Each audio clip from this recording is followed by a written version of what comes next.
السلام علیکم ویورز، آپ دیکھ رہے ہیں انسان کل اور آج۔ میں ہوں آپ کا میزبان فہد علی کاظمی۔ ویورز، انسان کل اور آج کے اس پلیٹ فارم سے ہم اسپیشل سیریز کر رہے ہیں میرے حضور صلی اللہ علیہ وآلہ وسلم۔ اس میں کوئی شک نہیں ہے، سرکار دو عالم صلی اللہ علیہ وآلہ وسلم کی اسوہ پاک، آپ کی سیرت پاک کل کے لیے بھی اسوہ کامل تھی، آج کے لیے بھی اسوہ کامل ہے، اور آنے والے کل کے لیے بھی اسوہ کامل ہوگی۔ ہر وہ شخص جو دنیا اور آخرت میں فلاح چاہتا ہے، جو اس دنیا میں خاص طور پر پروگریس اور پراسپیرٹی چاہتا ہے، سرکار دو عالم صلی اللہ علیہ وآلہ وسلم کی ذات پاک سے غافل نہیں ہو سکتا، آقا کی زندگی پاک سے غافل نہیں ہو سکتا۔ ویورز، کل کے پروگرام میں ہم نے خاص طور پر ہجرت مدینہ کے واقعات کو کور کرنے کی کوشش کی، کس طریقے سے سرکار دو عالم صلی اللہ علیہ وآلہ وسلم نے حضرت ابوبکر صدیق، مولا مرتضیٰ کی مدد اور نصرت سے اس ہجرت کے سفر کو اختیار کیا، اور دنیاوی اسباب کو اختیار کرتے ہوئے مدینہ طیبہ میں آپ تشریف لائے، اور مدینہ طیبہ میں جشن کا سماں تھا، کس طریقے سے پروفٹ صلی اللہ علیہ وآلہ وسلم کو ویلکم کیا گیا، اور پھر آپ کی سواری جو معمور من اللہ تھی، جناب ابو ایوب انصاری کے گھر کے باہر رکی، اور وہاں پہ رکنے کے ساتھ ہی پروفٹ صلی اللہ علیہ وآلہ وسلم نے قریباً 7 ماہ جناب ابو ایوب انصاری کے گھر قیام کیا۔ ویورز، آج ہم اسی واقعے سے اپنی کانورزیشن کا آغاز کریں گے۔ ہماری یہ خوش بختی ہے، ملک پاکستان کے جید اقبال سکالر کسی تعارف کے محتاج نہیں ہیں، بہت سی کتابوں کے مصنف ہیں، اور مجھے یہ کہنے میں کوئی آر نہیں ہے، کوئی شک نہیں ہے، آپ ٹریڈیشنل مسلم نالج کی بات کریں یا آپ کنٹمپریری سائنسز کی بات کریں، یہ دونوں میں یکساں مہارت رکھتے ہیں۔ نوجوانوں کے لیے میرا خیال ہے ایسی شخصیات کا ہونا غنیمت ہے۔ یہ وہ اسکالرز ہیں جن کو مین سٹریم کرنا چاہیے اور جن سے سیکھنا چاہیے۔ میری مراد ہے ڈاکٹر طاہر حمید تنولی صاحب سے۔ جی بہت شکریہ سر، آپ تشریف لائے اور آپ کی موجودگی میں ہم سیکھ رہے ہیں۔ تو کل جیسے ہم ڈاکٹر صاحب بات کر رہے تھے کہ سرکار دو عالم صلی اللہ علیہ وآلہ وسلم نے مواخات قائم کی انصار اور مہاجرین کے مابین، اور پھر ایک مسجد کی بنیاد رکھی۔ مسجد کی بنیاد رکھنا، اس کی کیا اہمیت ہے سر؟ جی کاظم صاحب، بہت شکریہ، اللہ رب العزت کا شکر ہے کہ اس کی توفیق سے ہم سیرت پہ بات کر رہے ہیں، اور اس کی بارگاہ میں دعا ہے کہ ہمیں یہ توفیق عطا کیے رکھے، آمین، ہم صحیح فہم کے ساتھ سیرت کو سمجھ سکیں اور اس کی خدمت کر سکیں، اس کا ابلاغ کر سکیں۔ بے شک۔ ہجرت کے بعد آپ نے 3 بڑے کام کیے مدینہ پاک تشریف لا کر۔ ایک کا تعلق ہماری سوشل لائف کے ساتھ ہے، ایک کا ہماری اکنامک، اور ایک کا پولیٹیکل لائف کے ساتھ۔ واہ واہ، جو مسجد کا آپ ذکر کر رہے ہیں، سب سے پہلے آپ نے مسجد بنائی، مدینہ آ کے بھی پہلے مسجد بنائی، اور مدینہ داخل ہونے سے پہلے بھی مسجد بنائی۔ واہ واہ، قباء کی مسجد کا ہم ذکر کر چکے ہیں۔ بے شک۔ مدینہ طیبہ کے اندر جو مسجد آپ نے قائم فرمائی، یہ کیا تھا؟ یہ بنیادی طور پہ ایک ایسا سماجی مرکز تھا جہاں سے ایک نئے معاشرے کی سوشل ریکنسٹرکشن کا آغاز ہونا تھا۔ واہ واہ واہ، یہ یونیورسٹی بھی تھی، اس کے ساتھ ہی ایک ریزیڈینشیل یونیورسٹی تھی جہاں اصحاب صفا موجود تھے، ہر وقت موجود تھے۔ واہ واہ، بہت خوبصورت۔ یہی پارلیمنٹ ہاؤس بھی تھا، واہ، یہی مسجد انٹرنیشنل ڈیلیگیٹس کی ملاقات کا مرکز بھی تھا، یہی مسجد عبادت گاہ بھی تھی، واہ، اور اس مسجد کے ساتھ ہی آپ کے حجرے تھے جہاں پہ آپ کے ازواج تھیں۔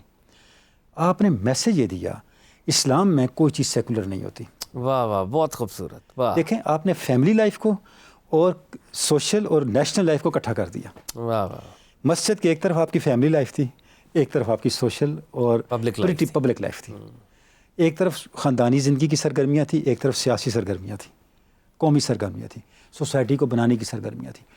تو پتہ یہ چلا کہ جو مسجد ہے اسلامی معاشرے کے اندر، وہ ایک سمبل ہے اسلامی زندگی کی وحدت کی، واہ جس میں دین اور دنیا کی تفریق نہیں کی جا سکتی۔ واہ واہ، اسلامی سوسائٹی کے اندر کسی عمل کو آپ یہ نہیں کہہ سکتے یہ دنیاوی عمل ہے اور یہ دینی عمل ہے۔ واہ واہ واہ، ہر عمل بھیا کو دینی بھی ہے اور دنیاوی بھی ہے۔ واہ واہ، ایک اگر آپ synthesis کاروبار کی نیت سے حج کے موسم میں بھی مکہ المکرمہ جائیں تو یہ دنیا کا سفر ہے، واہ واہ واہ، اور اگر مارکیٹ میں بیٹھ کے بھی رجال لا تلہیہم تجارت ولا بیع عن ذکر اللہ کا مظہر بن کے بیٹھیں تو آپ عبادت میں ہیں، چاہے آپ دکان میں آپ سودا تول کے دے رہے ہیں، واہ واہ، آپ عبادت میں ہیں۔ اس تصور کو آپ نے انیشیٹ کہاں سے کیا؟ مسجد کے قیام سے، مسجد نبوی کے قیام سے۔ تو مسجد نبوی قائم کر کے آپ صلی اللہ علیہ وسلم نے اسلامی سوسائٹی کے مزاج کو ڈیفائن کر دیا کہ اسلامی سوسائٹی کا مزاج کیا ہوگا۔ تو ظاہر اس سے پھر آگے بقیہ جو تھے اقدامات چلے. وہ ہاتھ بھی ہو چکا, آپ جانتے ہیں, اس پہ ہم نے کچھ بات کی تھی. اور اگلا جو سب سے امپورٹنٹ سٹیپ تھا وہ پولیٹیکل اسٹیبلٹی دینی تھی. ہاں, میں اس طرف اگر آؤں, اور اکثر ہماری جو یوتھ ہے, بہت سے لوگ جو ویسٹرن سورسز آف نالج کو دیکھتے ہیں, وہ یہ سمجھتے ہیں, یا پولیٹیکل سائنس کے جو اسٹوڈنٹس ہیں وہ سمجھتے ہیں کہ میگنا کارٹا جو ہے وہ دنیا کا پہلا کانسٹیٹیوشن ہے. تو میں چاہوں گا اس کی بھی تصحیح کریں کہ پروفٹ صلی اللہ علیہ وآلہ وسلم جب تشریف لائے اور آپ نے وہ جو میثاق مدینہ, ٹریٹی آف مدینہ, جو کہ جوئش کمیونٹی کے ساتھ آپ نے قائم کیا, اور وہ پورا کامن ویلتھ کا ایک پولیٹیکل فریم ورک اسٹرکچر دے رہا تھا, کیا یہ دنیا کا پہلا آئین نہیں تھا سر؟ اچھا دیکھیں, میگنا کارٹا تو ہوا 1215 میں, ہاں ٹھیک ہے نا جی. میثاق مدینہ کے تقریباً 600-650 سال بعد ہوا. 650 سال بعد ہوا. اوہ, جب کہ میثاق مدینہ تو پہلے ہو چکا تھا, پہلی بات. دوسری بات, میگنا کارٹا کوئی دستور نہیں ہے. میگنا کارٹا بادشاہ وقت اور جو بڑے نائٹس تھے ان کے درمیان ایک اگریمنٹ ہے کہ سارے رائٹس بادشاہ کے پاس نہیں ہوں گے, نائٹس بھی شیئر کریں گے. پبلک کا تو وہاں اتنا کوئی واضح ذکر ہی نہیں ہے. ہاں, اتنا ضرور ہے کہ وہ ایک زد ضرور پڑی ہے بادشاہ کے مطلق العنان اختیارات پہ. یعنی میگنا کارٹا یا جو محضر کبیر ہے وہ پہلا سٹیپ ہے منارکی کو توڑنے کا, کرب کرنے کا. وہ تو آہستہ آہستہ پھر آگے جا کے بیل آف رائٹس آیا. پھر آپ جانتے ہیں فرانس کے اندر کیا کچھ ہوا, امریکہ کے اندر کیا ہوا. گریجول ڈیولپمنٹ ہے جس کے اوپر کئی صدیوں کا سفر ہے. اس کے بعد جا کے وہ چیزیں میچور ہوئیں. جبکہ یہاں پہ آپ دیکھیں تو ایک آئیڈیل اسٹیٹ اور ایک آئیڈیل کانسٹیٹیوشن کے سارے کانسٹیٹیوشنز یہاں پہ موجود ہیں. واہ, دیکھیں آپ صلی اللہ علیہ وسلم نے میثاق مدینہ جو دیا تو میثاق مدینہ انفورس نہیں کیا, صرف ان کی کنسلٹیشن اس میں شامل ہے. سب لوگوں کو انگیج کیا, سب لوگوں کو شامل کیا. مدینہ طیبہ کے سارے لوگ اس کے اندر شامل ہیں. مطلب وہ جو ہمارے یہاں تصور ہے کہ لیجسلیٹو پروسیس کے اندر گفتگو ہوتی ہے, مشاورت ہوتی ہے, کنسنسس ہوتا ہے, تو وہ اس کے مظاہر ادھر ملتے ہیں, ہمیں یہاں پہ ملتے ہیں. یعنی یہاں پہ وہ بڑے واضح انداز سے آپ دیکھیں کہ ان چیزوں کو ڈیفائن کیا گیا اور پورا ایک ٹیکسٹ تیار کیا گیا, ایک پورا متن ہے, ریٹن متن ہے. یہ ریٹن ہے, یہ ریٹن, یعنی دنیا کا پہلا ریٹن کانسٹیٹیوشن آپ میثاق مدینہ کو کہیں گے. اور اس کا سب سے بڑا جو کاظمی صاحب اعجاز ہے اس کا, جو جس کو آپ کہہ سکتے ہیں کہ اس کے اندر جو ایک میریکل آپ کو نظر آتا ہے, وہ یہ انتہائی مختصر ہونے کے باوجود انتہائی جامع ہے. آج دنیا کا سب سے مختصر ترین دستور جو ہے امریکہ کا دستور سمجھا جاتا ہے, 7,000 الفاظ پر مشتمل ہے. میثاق مدینہ 300 الفاظ سے زیادہ کا نہیں ہے. اس کے باوجود ریاست سے متعلق کوئی اہم پہلو نہیں ہے جو اس میں ڈسکس نہ ہوا ہو, جس کو آپ سے اس میں ڈسکس نہ کر دیا ہو, اس میں بیان نہ کر دیا ہو کہ ریاست کی حدود کیا ہوتی ہیں, ریاست کی سینکٹیٹی کیا ہے, ریاست کے رہنے والے لوگوں کا اسٹیٹس کیا ہے, کون سی اتھارٹی کس کے پاس ہوگی, جوڈیشل اتھارٹی کس کے پاس ہوگی, لیگل اتھارٹی کس کے پاس ہوگی, ریاست کا دفاع کیسے کیا جائے گا, ریاست کی اپنی ذمہ داریاں کیا ہیں, باہر کی ذمہ داریاں کیا ہیں, خواتین کو کیسے تحفظ دیا جائے گا, مائنارٹیز کو کیسے تحفظ دیا جائے گا. یعنی یہ جتنے ایشوز ہیں یہ سارے کے سارے ہم دیکھتے ہیں کہ اس دستور کے اندر ڈیفائن کیے گئے ہیں اور بڑے واضح انداز سے بتایا گیا ہے کہ ایک ریاست قائم کیسے ہوتی ہے. اور اس سے بھی پہلے جب آپ تشریف لے گئے مدینہ طیبہ کے اندر تو آپ نے جاتے ہی اپنی آمد کا جو مقصد بیان کیا, جو آپ نے وہاں پہ پہلا خطبہ ارشاد فرمایا, اگر آپ اس خطبے کو دیکھیں تو اس خطبے میں ہمیں 2-3 چیزیں بڑی یونیک آدمی صاحب نظر آتی ہیں. جی. پہلی بات یہ نظر آتی ہے کہ آپ مکہ سے ہجرت کر کے مدینہ تشریف لے گئے, مکہ میں بڑے مظالم کا سامنا کر کے مدینہ تشریف لے گئے, لیکن اس پورے خطبے میں کہیں بھی اس کا کوئی ذکر نہیں ہے, ماضی کا کوئی ذکر نہیں ہے, اہل مکہ کا کوئی ذکر نہیں ہے. وہ سارا چیپٹر کلوز ہو گیا. اور یہ بڑی اہم بات ہے, بڑی ہے. یعنی اس طرح سے اہم بات ہے ڈاکٹر صاحب, اگر ہم ہیومن ہسٹری میں دیکھیں ہماری ہیومن سائیکالوجی انفلوئنس کرتی ہے نا, ہمیں کہیں نہ کہیں. یعنی جو پرانے ٹرائلز, ٹارچرز ہم نے فیس کیے ہوتے ہیں وہ فیوچر لائف ہمدردی لینے کے لیے بھی بیان کرتے ہیں. آپ ہمدردی لینے کے لیے بھی بیان کرتے ہیں, اگلوں کی فیور لینے کے لیے بھی بیان کرتے ہیں, ان کو خراب کرنے کے لیے بھی بیان کرتے ہیں. کئی مقاصد ہو سکتے ہیں, لیکن آپ صلی اللہ علیہ وسلم کی شخصیت کی عظمت دیکھیں اور آپ کی کردار کی صلابت اور پختگی دیکھیں کہ آپ نے بالکل ایک نیا منظرنامہ کریٹ کیا. اس پورے خطبے کو جب آپ دیکھتے ہیں, آپ نے شروع کہاں سے کیا؟ آپ نے انبیاء کے آنے اور ان کے مقصد سے شروع کیا. انبیاء کس لیے آتے ہیں؟ اللہ کی توحید کو قائم کرنے کے لیے, تقوی کو قائم کرنے کے لیے, ایک آئیڈل سوسائٹی بنانے کے لیے آتے ہیں. پھر اہل مدینہ کو ان کے فرائض یاد دلائے, اخلاقیات کی بات کی, آپ نے یہ کرنا ہے, یہ کرنا ہے, یہ کرنا ہے, برائی نہیں کرنی, فلاں عیب نہیں کرنا, فلاں عیب نہیں کرنا. اور اس میں بڑی امپورٹنٹ بات جو آپ نے ارشاد میں یہ بھی فرمائی کہ لوگوں اللہ کو نہیں بھولنا, اللہ کو کثرت سے یاد کرنا ہے. اگر تم نے اللہ کے ساتھ اپنا معاملہ سیدھا کر لیا تو اللہ مخلوق کے ساتھ تمہارے سارے معاملوں کو سیدھا کر دے گا. واہ واہ.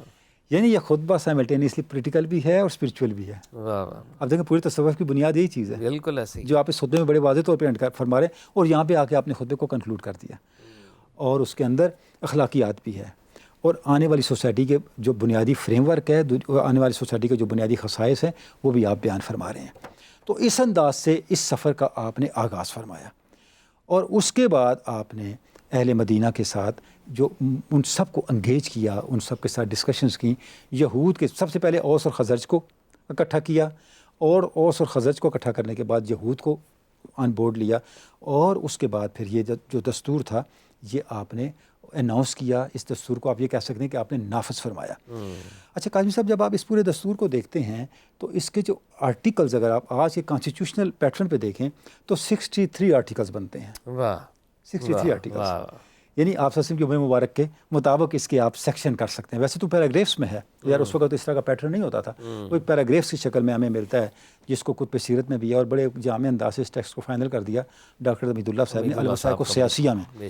الوسائق السیاسیہ ڈاکٹر صاحب کی وہ کتاب ہے جس میں انہوں نے آپ صلی اللہ علیہ وسلم کے تمام جو پولیٹیکل پیپرز ہیں ان کو اکٹھا کر دیا. اس میں خطوط بھی ہیں, دستاویزات بھی ہیں, معاہدات بھی ہیں, جو بھی آپ کی زندگی میں حیات پاک میں ہوئے. تو میثاق مدینہ بھی وہاں پہ موجود ہے. تو اس کے جو آرٹیکلز آپ دیکھتے ہیں تو ان آرٹیکلز کے اندر ایک ایک آرٹیکل کے اندر ایک ایک ریاستی اصول آپ نے بیان کیا ہوا ہے کہ کس طرح سے آپ نے اس ریاست کو چلانا ہے. اچھا آج کے جب ہم معاملات میں دیکھتے ہیں تو آج کے پرسپیکٹیو میں جب آپ اس کی کانسٹیٹیوشنل اسٹڈی کرتے ہیں تو اس وقت تو کوئی لا کالج نہیں تھا, کوئی کانسٹیٹیوشن ڈرافٹنگ نہیں ہوتی تھی, کوئی کانسٹیٹیوشنل پیٹرن نہیں تھا. انسانی عقل دنگ رہ جاتی ہے کہ کس انتہائی اپ ڈیٹ انداز سے ایک ریاست کی کانسٹیٹیوشنل فاؤنڈیشن جو لے ڈاؤن کی جا رہی تھی. واہ واہ واہ. یعنی جیسے آپ فرما رہے ہیں, بتا طور پہ فرما رہے ہیں کہ قانون کی تعلیم جن معنوں میں قانون آج ایگزسٹ کرتا ہے ایسے ہی ہے, وہ تو نہیں تھی, وہ نہیں تھی. لیکن اس کے باوجود جو آئین کے لکھنے کے یا آئین سازی کے جو مراحل ہیں وہ سارے ہمیں اس میں نظر آ رہے ہیں. اس میں نظر آ رہے ہیں, اس میں بہت واضح طور پہ یہ چیزیں جو ہیں وہ آپ سلسلے میں طے کر دی ہیں. اچھا اس سے پہلے کہ ہم اس کے کانٹینٹس کو میں چاہوں گا کہ ہم کچھ کو ضرور ڈسکس کریں آپ کی پریزنس میں, لیکن میرے ویورز کے لیے ہم ایک ریویو کے لیول پہ یہ ضرور بتانا چاہیں گے کہ اوس اور خزرج آپس میں لڑ رہے تھے. دے ور دا ٹرو مدنی ٹرائبس, یا مدینہ کے دو کلانس تھے جو آپس میں لڑتے تھے. تو پروفٹ صلی اللہ علیہ وسلم نے آتے ساری پہلے تو ان کے کانفلکٹ کو ریزالو کیا ہے. پھر یہودی جو تھے وہ اوس اور خزرج کو دونوں کو ایکسپلائٹ کر رہے تھے. ایسے ہی ہے. تو سرکار دو عالم صلی اللہ علیہ وآلہ وسلم نے ان کو نیوٹرلائز کیا ہے. اور میثاق مدینہ وہ ڈاکیومنٹ ہے جو کہ پھر پوری اسٹیٹ کے لیے ایک اسٹیٹ آف ایکویلبریم لے کے آیا ہے. پوری اسٹیٹ کے لیے وحدت بنا ہے. واہ واہ واہ. کوئی شک نہیں ہے. یعنی آپ صلی اللہ علیہ وسلم نے ایسا ہی کیا کہ جو متصادم لوگ تھے ان کو آپس میں متحد کر دیا. واہ. متحارب گروہ تھے جو متحد ہو گئے. جو اچھا سال کی ان کی لڑائیاں تھیں, ایک دو دن کی نہیں, نسلوں کی لڑائیاں چل رہی تھیں, اور آپ نے ان سب جنگوں کو ایک شیر و شکر کر کے ان کو ڈیزالو کر دیا, ان کو ختم کر دیا.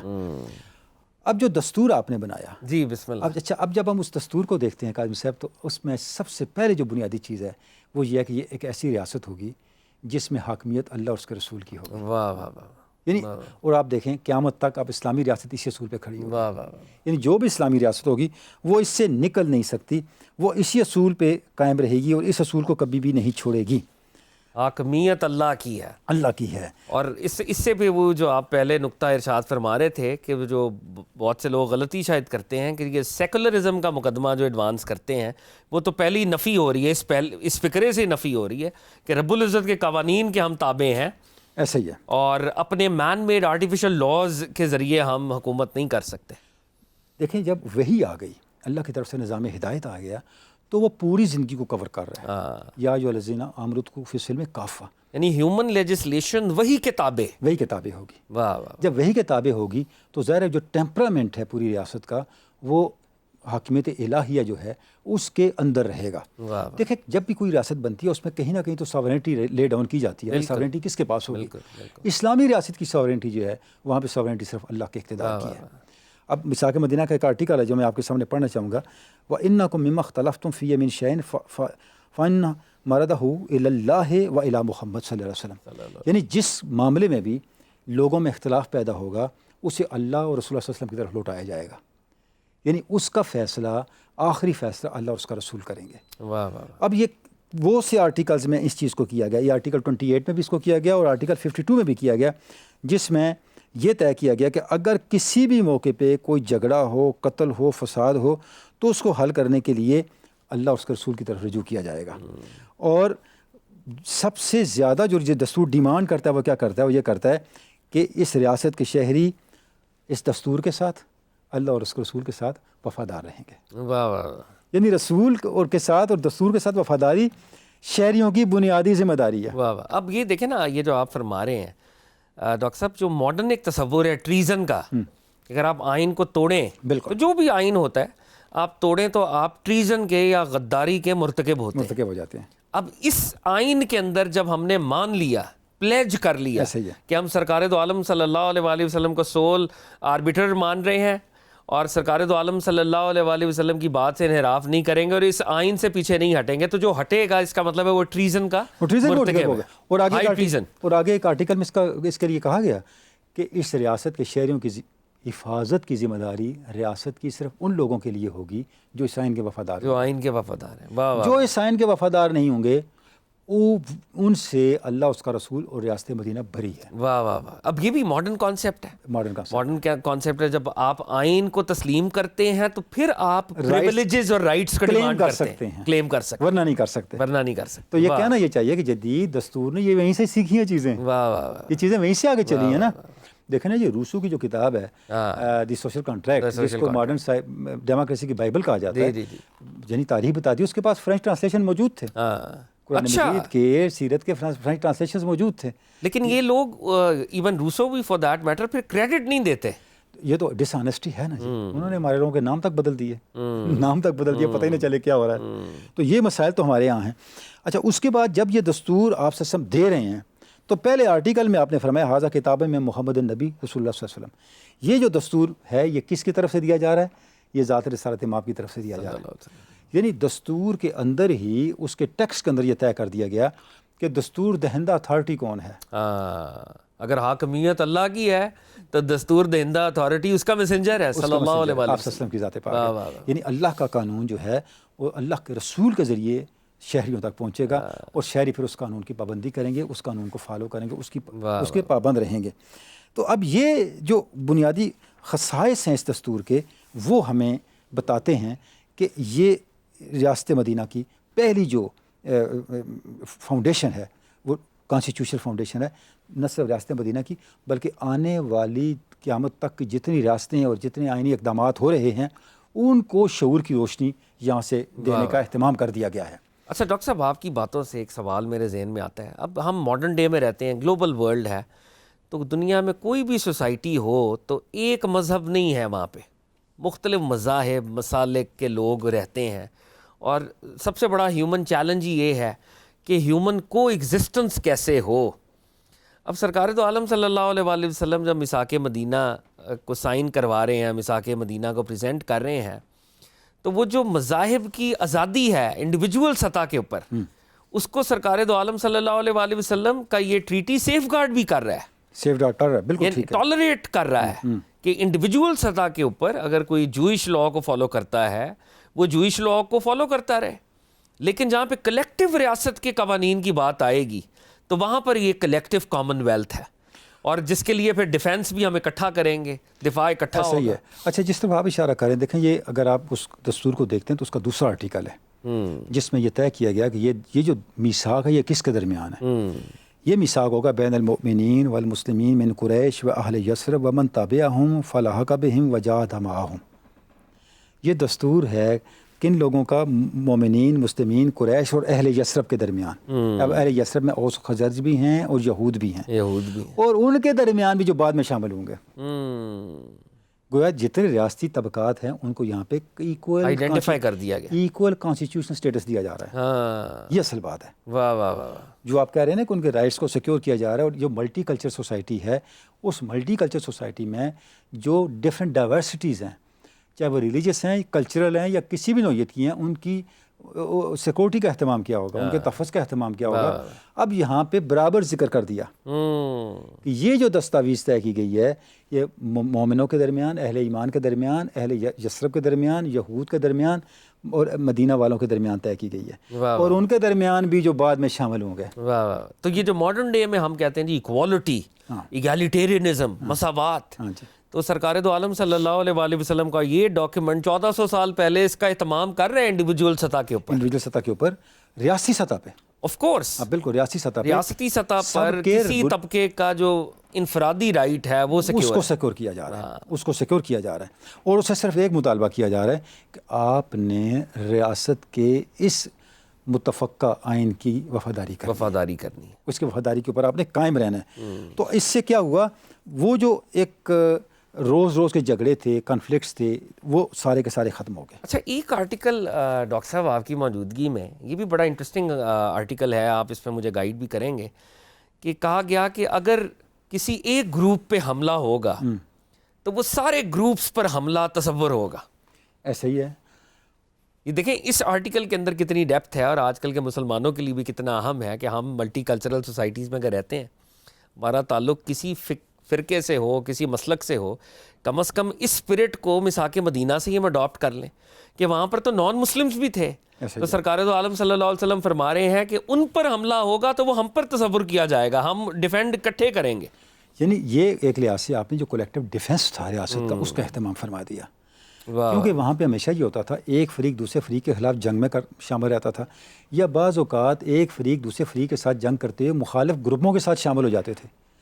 اس افتراق کے فساد کے دروازے کو آپ نے بند کیا جب آپ نے یہ طے کر دیا کہ ریاست کے سارے طبقات جو اس آئین کا حصہ ہیں وہ مل کے ریاست کا دفاع کریں گے.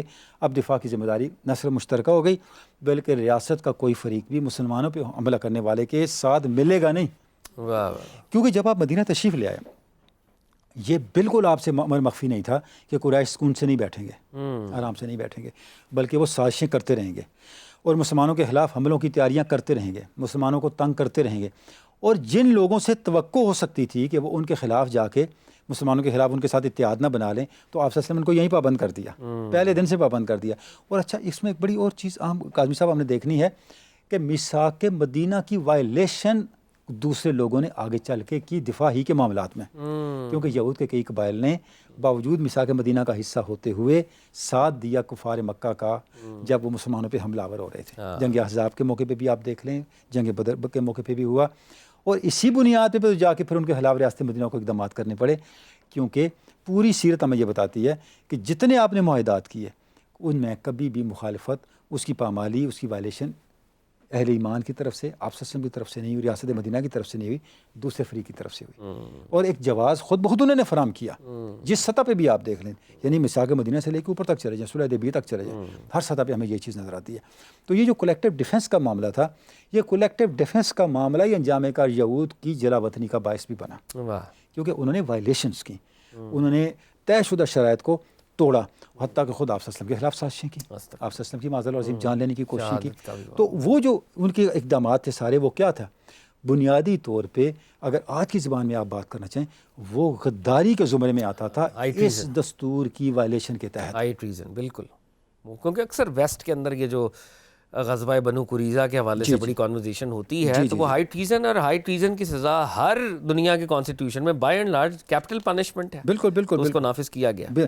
اور یہ اچھا, اب یہ جو دفاع کا معاملہ تھا, اس میں جو چیزیں طے کی گئی تھیں, ایک تو یہ طے کیا گیا کوئی جنگ سپریم کمانڈر کی اجازت کے بغیر نہیں لڑی جائے گی. یعنی اب یہ بہت ہی عام بات ہے, سپریم کمانڈر کی اجازت کے بغیر نہیں لڑی جائے گی. وَإِنَّهُ لَا يَخْرُجُ مِنْهُمْ أَحَدٌ إِلَّا بِإِذْنِ مُحَمَّدٍ صلی اللہ علیہ وسلم. جنگ کے لیے کوئی فریق نہیں نکلے گا تا وقت ہے کہ آپ صلی اللہ علیہ وسلم اجازت نہ دیں. واہ واہ. وَإِن كُلٌّ غَازِيَةٌ غَزَتْ مَعَنَا يَوْكَ بَعْدًا, جب جنگ چھڑے گی تو سارے اتحادی اکٹھے ہوں گے. اچھا, اب آپ دیکھیں کتنے آرٹیکلز آپ نے دفاع کے لیے رکھے, 22, 29, 44, 45, 54, 55, 56, یہ سارے دفاع سے متعلق ہیں. یعنی دفاع کے والے سے جتنے خطرات ہو سکتے تھے آپ دیکھیں ان کا سدباب نظر آتا ہے. مثلا ایک آرٹیکل بتاتا ہے وَإِنَّ الْيَهُودَ يُنْفِقُونَ مَعَ الْمُؤْمِنِينَ مَا دَامُوا مُحَارِبِينَ, جب تک جنگ جاری رہے گی جنگ کے اخراجات جس طرح اہل ایمان ادا کریں گے یہود بھی خرچ کریں گے، واہ واہ واہ، کیونکہ وہ ریاست کا حصہ ہیں، ہاں، ان کو برابر کانسٹیٹیوشن اسٹیٹس دیا گیا ہے، ہاں، وہ خرچ کرتے رہیں گے۔ اچھا اس طرح وَإِنَّ عَلَى الْيَهُودِ نَفْقَتُهُمْ وَعَلَى الْمُسْلِمِينَ نَفْقَتُهُمْ، جب بھی جنگ ہوگی، دفاع ہوگا، یہود اپنا بار اٹھائیں گے، مسلمان اپنا بار اٹھائیں گے، اخراجات کا جو بالکل ایکسپینسز جو ہوں گے ایکویٹیبلی ایسے ہی ہے، ایسے ہی ہے۔ اچھا وَإِنَّ بَيْنَهُمُ النَّصْرَ، ایک اور آرٹیکل ہے، عَلَىٰ مَنْ حَارَبَ أَهْلَ هَٰذِهِ الصَّحِيفَةِ، اس دستور کے ماننے والوں کے خلاف جو بھی جنگ کرے گا سارے اکٹھے ہو جائیں گے، سب کے اوپر ذمہ داری ہوگی، irrespective of caste, color, یعنی creed. ان کی نصرت کرنا دوسرے فریق کی سب کے لیے لازم ہوگا۔ وَإِنَّ بَيْنَهُمْ نَصْرَ عَلَىٰ مَنْ دَحَمَ يَثْرِبَ، یثرب پر اگر کوئی حملہ کرتا ہے تو سب مشترکہ طور پہ اس کے دفاع کے لیے اکٹھے ہو کے لڑیں گے۔ تو یعنی کہ اب آپ دیکھیں جگہ جگہ پہ اس چیز کو طے کیا گیا، وَإِذَا دَعَوْا إِلَىٰ الصُّلْحِ يُصَالِحُونَ وَيَلْبِسُونَ فَإِنَّهُمْ يُصَالِحُونَ وَيَلْبِسُونَ وَإِنَّهُمْ إِذَا دَعَوْا إِلَىٰ مِثْلِ ذَلِكَ فَإِنَّهُ لَهُمْ عَلَى الْمُؤْمِنِينَ، یعنی جب صلح کے لیے کسی کو بلایا جائے گا تو ساری اسٹیٹ صلح کرے گی، اور جنگ ہوگی تو ساری اسٹیٹ جنگ کرے گی۔ یہ نہیں کہ آپ سسٹم تو صلح کر رہے ہیں تو ایک فریق یہ ہوتا کہ جناب ہمارا تو اس کے ساتھ دشمنی چل رہی ہے، ایسا ہم نہیں کریں گے۔ یہ آپ کی باتوں سے مجھے وہ جرمن ہمارا سائنٹسٹ، سوشل سائنٹسٹ یاد آ رہا ہے، میکس ویبر، جی، ویبیرین ماڈل ہے ہائرارکی کا، جی، یونٹی آف کمانڈ کا، کہ جب تک لیڈرشپ کا ایک بنیادی اور ایڈمنسٹریشن کا بنیادی فلسفہ یہ ہے کہ ہائرارکی میں جو جتنا بلند ہے اس کی ڈائریکشن کے اوپر آپ عمل درآمد کریں تو آپ آبجیکٹو کو اٹین کریں، ورنہ نتائج بکھر جائیں گے، نتائج بکھر جائیں گے، کچھ بھی نہیں ملے گا۔ تو سرکار دو عالم صلی اللہ علیہ وآلہ وسلم اور آپ کے صحابہ 1400 سال پہلے یہ فرما رہے ہیں کہ سپریم کمانڈر وہ چین آف کمانڈ میں ہائرارکی میں ٹاپ پہ ہے، اس کو فالو کرنا ہے۔ واہ، فَإِنَّ لَهُمْ عَلَى الْمُؤْمِنِينَ إِلَّا مَنْ حَارَبَ فِي الدِّينِ، فرما رہے ہیں کہ سب لوگوں کو امان حاصل رہے گی، ریاست کی طرف سے سب لوگوں کو سیکورٹی ملتی رہے گی، الا یہ کہ کوئی اس قانون کی، اس دستور کی بغاوت کر دے۔ واہ واہ واہ، یعنی اس کے ساتھ جو ہے وہ چیزیں آپ کو اسٹیبلش کر کے یہ دستور دے رہا ہے، یعنی جو رائٹس کی پروٹیکشن ہے، ہیومن رائٹس، وہ ملتے رہیں گے جب تک آپ اس دستور کے ساتھ اپنی وابستگی کا اظہار کرتے رہیں گے، اظہار کرتے رہیں گے۔ اچھا اب جب آپ نے ہیومن رائٹس کی بات کی، اب آپ دیکھیں اس کو کیسے آرٹیکل 16 میں ڈیفائن کیا گیا، وَإِنَّ الْمُؤْمِنِينَ الْمُتَّقِينَ أَيْدِيهِمْ عَلَىٰ كُلِّ مَنْ بَغَىٰ مِنْهُمْ أَوِ ابْتَغَىٰ دَسِيَةً ظُلْمًا أَوْ إِثْمًا أَوْ عُدْوَانًا، یعنی جو متقی ایمان والے لوگ ہیں، یعنی ریاست کے ذمہ دار شہری ہیں، اگر میں دستوری زبان میں بات کروں، ریاست کے ذمہ دار شہری ہر اس شخص کے خلاف سٹینڈ لیں گے جو کسی کا استحصال کرے گا، جو سرکش ہوگا، جو کسی پہ ظلم کرے گا، جو زیادتی کرے گا، یا ریاست کے شہری میں فساد پھیلانا چاہے گا، اس کے خلاف سارے ذمہ دار جو ریاست کے شہری ہیں وہ کھڑے ہو جائیں گے۔ واہ واہ واہ، اب یہ دیکھیں نا ماڈرن ڈے میں جو رائٹ ٹو پروٹیسٹ کی ہم بات کرتے ہیں، ایسا ہی ہے کہ جب وائسز ہوتے ہیں تو آپ کو ایک رائٹ ٹو پروٹیسٹ ہوتا ہے کہ آپ ہائی لائٹ کرتے ہیں کہ یہ نیگیٹیوٹی ہے اور میں اس کے خلاف کھڑا ہوں، احتجاج کر رہا ہوں، تو اس کی بھی ایک صورت جو ہے اس میں نظر آ رہی ہے۔ یعنی دیکھیں اس وقت تک جتنا لوگوں کو سمجھ آ سکتا تھا، دیکھیں نا آپ جو کنٹمپریری کانشیسنیس اس سے آگے تو نہیں جا سکتے، وہاں لوگوں کے پہلے کچھ نہیں پڑے گا، جتنا لوگوں کو سمجھ آ سکتا تھا آپ صلی اللہ علیہ وسلم نے ہیومن رائٹس کی پروٹیکشن کا سارا اہتمام کر دیا اور بتا دیا کہ کتنا زیادہ اہم ہے ریاست کے فرائض میں عام آدمی کے عام شہری کے حقوق کی حفاظت کرنا۔ اور اب اس کو آپ جتنا الیبوریٹ کرتے جائیں، جو بنیادیں ہیں ہیومن رائٹس کی وہ آپ کو یہاں پہ لے ڈاؤن ملتی ہیں، اب ظاہر تفصیلات پھر آگے بڑھتی چلی جاتی ہیں، تو اس کا اہتمام ہمارے شعور کی ذمہ داری ہے کہ وقت کے ساتھ ساتھ ہم ان چیزوں کو ایکسپینڈ کرتے رہیں۔ مقصد کیا ہے؟ انسانیت کو اور معاشرے کو طاقتور کے استحصال اور ظلم سے بچائیں، وہ چیزیں اس دستور کے اندر اس دستور کے اندر وہ چیزیں کہہ دی گئی ہیں، اور میں نہیں سمجھتا کہ اتنی وضاحت کے ساتھ میگنا کارٹا میں چیزیں ایکسپلور کی گئی ہیں، قطعاً نہیں کی گئی۔ ہو سکتا ہے سر بہت سے آج کل کے ماڈرن جو ان ریٹن کانسٹیٹیوشنز ہیں ان میں بھی نہ اس انداز سے نہ ہو، اس انداز سے نہ ہو۔ اچھا اس کے بعد جو بڑا امپورٹنٹ چیز ہے، چونکہ ریاست مدینہ جو تھی وہ جیسے ہم بات بھی کر رہے ہیں ایک multi culture multi religious society تھی، وہاں پہ مذہبی حقوق کا تحفظ ایک بہت بڑا چیلنج تھا، انڈیویجول لبرٹی، ریلیجیس لبرٹیز، اب اس کا اہتمام کیا گیا۔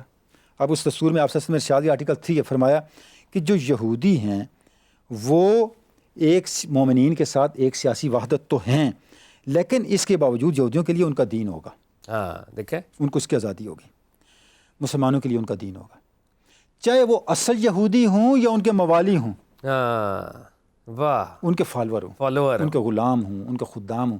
یعنی کسی طاقتور کوئی نہیں، اس کے کمزور کو بھی، اس کمیونٹی کے کمزور کو بھی اتنے مذہبی حقوق حاصل ہیں جتنے اس کے طاقتور کو حاصل ہیں. ڈاکٹر صاحب مجھے یہاں پہ رکنا ہوگا، اور مجھے لگتا ہے کہ قائد اعظم محمد علی جناح نے میثاق مدینہ کو پڑھا ہوا تھا، اور وہ جو 11 اگست کی تقریر ہے جس کو مس انٹرپریٹ کیا جاتا ہے، سیکولرزم کے لیے ایڈوانس کیا جاتا ہے، میرا خیال ہے اگر کوئی میثاق مدینہ پڑھ لے تو اس کو قائد اعظم کی بھی وہ اسپرٹ یاد آ جائے گی، جب قائد اعظم نے کہا تھا you are free to go to your temples, you are free to go to your mosques, a day will come when a Muslim will cease to be Muslim, not in a religious sense but in a political sense. تو politically تو میثاق مدینہ بھی وحدت کی بات کر رہا ہے، اور انڈیویجولی وہ ریلیجس پریویلیجز کی بات کر رہا ہے. یا میں کاظمی صاحب 2 باتیں کہنا چاہوں گا. جی بسم اللہ. پہلا یہ کہ آپ اس آرٹیکل کو دیکھیں، وَإِنَّ يَهُودَ بَنِي أُمَّةٌ مَعَ الْمُؤْمِنِينَ یہ جو یہود ہے نا، یہ مومنین کے ساتھ ایک امت ہے. ہاں دیکھیں، یہ جو میں میثاق مدینہ پڑھ رہا ہوں، واہ واہ واہ، ایک امت ہیں، یعنی کامن ویلتھ، ایک کمیونٹی ہیں، ایک کمیونٹی ہے. لِلْيَهُودِ دِينُهُمْ، ان کے لیے ان کا یہود اپنی مسجدوں میں جائیں، اپنی سینیگوگ میں جائیں، سینیگوگز میں جائیں. لِلْمُسْلِمِينَ دِينُهُمْ، مسلمان اپنی مسجدوں میں جائیں. واہ واہ واہ، لکم دینکم ولی دین. اب یہاں کیا کہا کہ یہود اور مسلمان ایک امت ہیں، دونوں اپنی عبادت گاہوں میں جانے کے لیے آزاد ہیں. یہی بات قائد اعظم نے کہی. یہی بات، کوئی فرق ہے؟ واہ واہ واہ. میں نے کہا میں 2 باتیں کہوں گا. ایک تو یہ، دوسری بات کیا، قائد اعظم کے ویژن کو آپ سلام کریں. انہوں نے مزید احتیاطاً کہا ان پولیٹیکل سینس، اگر یہ نہ بھی کہتے تو ضرورت نہیں تھی، مولویوں نے بالکل نہیں چھوڑنا تھا. واہ واہ واہ واہ واہ. اس بندے کے کانسٹیٹیوشنل اویئرنیس کو دیکھیں، کانسٹیٹیوشنل مائنڈ کو دیکھیں، کانسٹیٹیوشنل، یعنی آپ تصور کریں قائد اعظم کا قانونی ذہن کتنا بیدار اور ویجیلنٹ تھا. انہیں پتہ تھا میری اس بات میں کہاں سے بول رہا ہوں، یہ مجھے پتہ ہے، ہر ایک کو نہیں پتہ، اور میری بات کی مس انٹرپریٹیشن کیا ہونی ہے. انہیں اب دیکھیں یہ بات یہاں کہا ہوا ہے سیاسی طور پہ، کہا نہیں میثاق مدینہ میں یہ نہیں لکھا ہوا کہ یہود اور مسلمان سیاسی طور پہ ایک امت ہے، یہ نہیں لکھا ہوا، لیکن وہ انڈرسٹوڈ ہے، امپلائیڈ ہے. قائد اعظم نے اس کو ایلیبوریٹ کر دیا. واہ واہ واہ، کہ یہ ہر ایک اپنی اپنی عبادت گاہ میں جانے کے لیے آزاد ہے. اب یہود اور مسلمان، یعنی مسلم اور نان جو بھی یہاں پہ ہیں، وہ ایک ہی کمیونٹی ہوں گے ان پولیٹیکل سینس. واہ واہ واہ. بہت بڑی بحث کو نپٹایا ہے اس پلیٹ فارم. اس لیے نہیں کہہ رہا کہ آج آپ اس پروگرام میں تشریف لائے ہیں. ان فیکٹ اگر کوئی اس کو پڑھ لے، سن لے بیدار ذہن کے ساتھ، تو بہت بڑی کانٹرڈکشن جو ہے، جو بظاہر لوگوں کو لگتی ہے، وہ ریزالو ہو چکی ہے. واہ واہ واہ. قاضی صاحب ایک اور ہمیں یہ بات بولنی چاہیے، پوری جو 11 اگست کی اسپیچ ہے اس میں 3 چیزوں پہ قائد اعظم نے زور دیا. ایک یہ بات کہ ایک کمیونٹی کریٹ کریں، دوسرا اقربا پروری کی نفی، اور تیسرا کرپشن کی نفی. وہ دونوں باتیں ہم نہیں کرتے ہی نہیں. 70% اسپیچ جو ہے وہ اقربا پروری اور کرپشن کے خلاف ہے. واہ واہ واہ. کبھی آج تک آپ نے ذکر سنا ہے؟ پہلا قانون کرپشن کو کرب کرنے کے لیے بنایا گیا تھا اس ملک کے اندر، اس کو ہم بھول گئے، اور جس بات پہ عمل کرنا تھا اس کو متنازع بنا دیا. اس کو متنازع کر دیا. یہ انفارچونیٹ ہے، ویری انفارچونیٹ کہ ہم بہت بڑی بڑی باتیں جو ہیں اپنی تاریخ کے، اپنے بڑے لوگوں کی، اپنے مفادات کے لیے ڈسٹارٹ کر کے آگے نسلوں تک پہنچاتے ہیں. تو یہ ایک لنکیج ہے. یہ آرٹیکل ہے جناب 30 آرٹیکل، اور جو کئی دفعہ یہ بات ریپیٹ ہوئی ہے، یعنی یہ بات کہ یہود اور فلاں فلاں فلاں فلاں اس سوسائٹی کے اندر ایک ملت ہوں گے، یہ کئی دفعہ پولیٹیکلی ایک کمیونٹی ہوں گے، کئی دفعہ ریپیٹ کی گئی ہے، کئی دفعہ اس چیز کو ریپیٹ کیا گیا. اچھا، اس کے بعد اس میں یہود کے حقوق کا ذکر ہے، خواتین کے حقوق کی ضمانت ہے. ہمارا وقت بھی ختم ہو رہا ہے. مخالفین کی سازشوں کا ذکر ہے کہ ان کی سازشوں کو ہم نے کیسے ختم کرنا ہے، اور مدینہ کو دارالامن بنایا گیا. یہ بھی آپ کا ایک امتیاز ہے. واہ واہ واہ. مدینہ کو حرم بنایا گیا. واہ واہ واہ. حرم کعبہ کے بعد دوسرا حرم حرم مدینہ ہے، ریاست آپ سے کا شہر ہے. فرمایا وَإِنَّ يَثْرِبَ حَرَامٌ جَوْفُ لِأَهْلِ هَٰذِهِ الصَّحِيفَةِ. اس دستور کو ماننے والوں کے لیے یہ جو 2 پہاڑوں کے درمیان گرا ہوا علاقہ ہے، یہ سارے کا سارا حرم کی حیثیت رکھتا ہے. یعنی جب دستور نافذ ہو جائے اور حقیقی معنوں میں آپ اس دستور کے اوپر اس کی کمپلائنس کریں گے، اس پہ عمل درآمد کریں گے، تو اس کا نتیجہ کیا نکلے گا؟ اس کا نتیجہ یہ نکلے گا کہ آپ کی سوسائٹی سراپا امن و سکون ہوگی. وہاں پہ فتنے فساد نہیں ہوں گے. اگر فتنے فساد بھی ہوں تو پھر لا لیسنس والی سوسائٹی ہے اور بے دستور معاشرہ ہے. تو میثاق مدینہ کا ایک سبق یہ بھی ہے کہ مسلم سوسائٹی جو ہے وہ ان اصولوں پہ ہم کھڑی کریں، جہاں پہ پروٹیکشن ہو، جہاں پہ ہر ایک کے حقوق ہوں، ایکویلٹی ہو، سوسائٹی کا ہر طبقہ، ہر مذہب، ہر فرد محفوظ و مامون ہو. اس سے صرف ایک ڈیمانڈ کی جائے کہ جو اس ریاست کا دستور ہے، اس ریاست کا قانون ساتھ ہے، وفاداری اس کے ساتھ کیا جائے. اور قاضی صاحب دنیا کے ہر بڑے آدمی نے اس کی عظمت کو تسلیم کیا ہے. اب نام گنتے چلے جائیں جتنے مستشرقین ہیں سب نے لکھا ہے کہ ایک چیز جس پہ سارے مستشرقین دنگ ہیں کہ ہمیں اس بات کی سمجھ نہیں آتی کہ ایک رات پہلے مکہ سے اجرمیوں کی طرح نکلنے والی شخصیت جب مدینہ میں نمودار ہوئی تو اگلے دن وہ اتنی بڑی آئین ساز اور دستور ساز شخصیت کیسے بن گئی. کیا بات ہے، کیا خوبصورت ہے. ویسے ہمیں اس بات کی سمجھ نہیں آتی. یعنی آپ آرنلڈ کو دیکھیں، نکلسن کو دیکھیں، مونٹگومری وارڈ کو دیکھیں، جتنے بڑے مستشرقین ہیں ان کو پڑھتے چلے جائیں. یعنی وہ دنگ ہے اس بات پہ کہ آپ ایک نقص تو نکال کے دکھائیں اس دستور کے اندر. ایک نقص آپ نہیں بتا سکتے کہ دستوری لحاظ سے یہ حصہ جو ہے ریاست سازی کا یا قوم سازی کا وہ ایڈریس نہیں ہوا اس دستور کے اندر اس دور کی ضروریات کے مطابق. اچھا قاضی صاحب اب آپ یہ دیکھیں یہی تو دستور تھا جس نے وہ ریاست بنائی جو آگے کنٹینیو ہوئی. بے شک خلافت راشدہ میں اس کی آگے کنٹینیوٹی آپ کو نظر آتی ہے. یعنی کتنی مضبوط بنیادیں تھیں، بنیاد وہ ہے، کتنی مضبوط بنیادیں تھیں. اور ایک نقطے کی طرف ہی میں یہاں اشارہ کرنا چاہوں گا کہ اسلامی ریاست کبھی بھی اللہ رسول کے تصور اور آخرت کا تصور اور ایمان کے بغیر وجود میں نہیں آ سکتا. یہاں پہ آپ کو بار بار ایک چیز ملے گی کہ آپ نے جواب دہی ہونے اور آخرت میں اللہ رسول کے سامنے جا کے اللہ کے سامنے جواب دہی کرنی ہے اپنے تمام اعمال کی. یہ وہ پہلو ہے اکاؤنٹیبلٹی کا جو آپ کو ریسپانسیبل بناتا ہے، اندر سے ریسپانسیبل بناتا ہے. پھر جیلوں کی ضرورت نہیں رہتی، پھر آپ کو کیمروں کی، پھر آپ کو پکڑنے کی، جاسوسوں کی، ایجنسیوں کی وہ ضرورت کم پڑ جاتی ہے جب آپ کے اندر حقیقی دستوری روح بیدار ہو جائے. Inner transformation. تو ہم نے کیا کرنا ہے، ہم نے اپنے ریاست بینگ اسلامک اسٹیٹ اپنے دستور کو خدا اور رسول کی دوری سے دور کرنا ہے. جب وہ قربت پیدا ہوگی جو ریاست مدینہ کے دستور کی ڈیمانڈ ہے ہم سے، اس سے کیا ہوگا، ہم ایک حقیقی آئیڈیل اور ویلفیئر معاشرے کے قیام کی طرف بڑھ سکیں گے. ڈاکٹر صاحب بہت خوبصورت، and I would have to say this کہ بہت ہی قیمتی کانورزیشن آپ کی لیڈرشپ میں، آپ کی گائیڈنس میں آج ہوئی ہے. اور آئی وش کہ ہمارے پولیٹیشنز، ہمارے بیوروکریٹس، ہمارے دستور ساز ادارے خاص طور پہ میثاق مدینہ کو پڑھنے کا اہتمام کریں. اور جس طریقے سے آپ نے اس کے آرٹیکلز گنوائے اور آرٹیکلز کے اوپر ہم نے تو ایک بالکل برڈز آئی ویو کے لیول پہ کانورزیشن کی ہے. ایک آرٹیکل پہ گھنٹوں ڈسکشن بالکل. تو ہمارے جو قانون کے دماغ ہیں، قانونی دماغ ہیں، وہ میرا خیال ہے اگر غافل ہیں میثاق مدینہ سے تو ہم بڑا ظلم کر رہے ہیں اپنے ساتھ. بلا شبہ ویورز آج میرا خیال ہے بڑی ڈفرینٹ سی ایک کانورزیشن ہے، یونیک کانورزیشن ہے، ایکیڈیمک کانورزیشن ہے. سرکار دو عالم صلی اللہ علیہ وآلہ وسلم کا ایک زندہ معجزہ ہی ہے جہاں پر ہم سرکار دو عالم صلی اللہ علیہ وآلہ وسلم کی سٹرگل کی بات کرتے ہیں، سرکار دو عالم کی مغازی کی، جہاد کی، جنگوں کی بات کرتے ہیں. وہاں پر سرکار دو عالم صلی اللہ علیہ وآلہ وسلم کا یہ لیجسلیٹو میریکل مجھے تو کہنا چاہیے، یہ معجزہ میثاق مدینہ، اور اس کے اندر جو گہرائی ہے، جو گہرائی ہے، جو ڈیپتھ ہے اور جو بریڈتھ ہے، میرا خیال ہے یہ انسانی کانشسنس واقعی دنگ رہ جاتی ہے.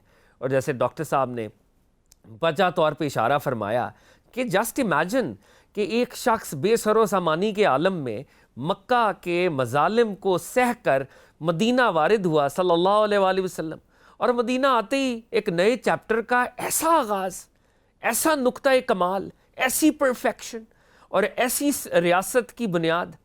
تو ہم سب جو ریاست مدینہ صلی اللہ علیہ وآلہ وسلم کو سلوگن کے لیول پر، نعرے کے لیول کے پر تو یاد رکھے ہوئے ہیں، اور میثاق مدینہ کا اگر مطالعہ نہیں کرتے تو ہم غافل ہیں.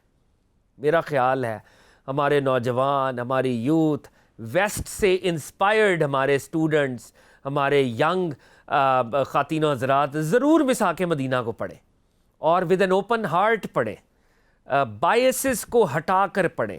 تو آپ کو سرکار دو عالم صلی اللہ علیہ وآلہ وسلم، آقا کے صحابہ، وہ ان کا نور ملے گا، ان کی لائٹ ملے گی، جو کہ for years to come, for generations to come, شاید ہماری کمیونٹیز کے لیے، ہماری ریاستوں کے لیے ہمیں چاہیے.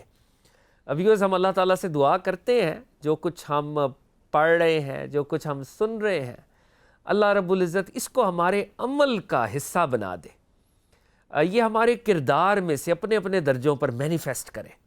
اور اللہ رب العزت سے ہم یہ بھی دعا کرتے ہیں کہ جو ہمارے ویورز ہیں، جو ہمارے کیمرہ کرو، پی سی آر میں ہمارے چینل کے جتنے لوگ جو مدد کر رہے ہیں اس ٹرانسمیشن میں، اللہ تعالیٰ ان سب کی توفیقات میں اضافہ فرمائے، ہماری نسلوں کو سرکار دو عالم صلی اللہ علیہ وآلہ وسلم کا غلام بنائے، اور آقا علیہ الصلوۃ والسلام کے پاک نقش قدم پر چلنے کی توفیق عطا فرمائے، اور میرے حضور صلی اللہ علیہ وآلہ وسلم آپ کی سیرت ہمارے روح اور وجود کا حصہ بنے۔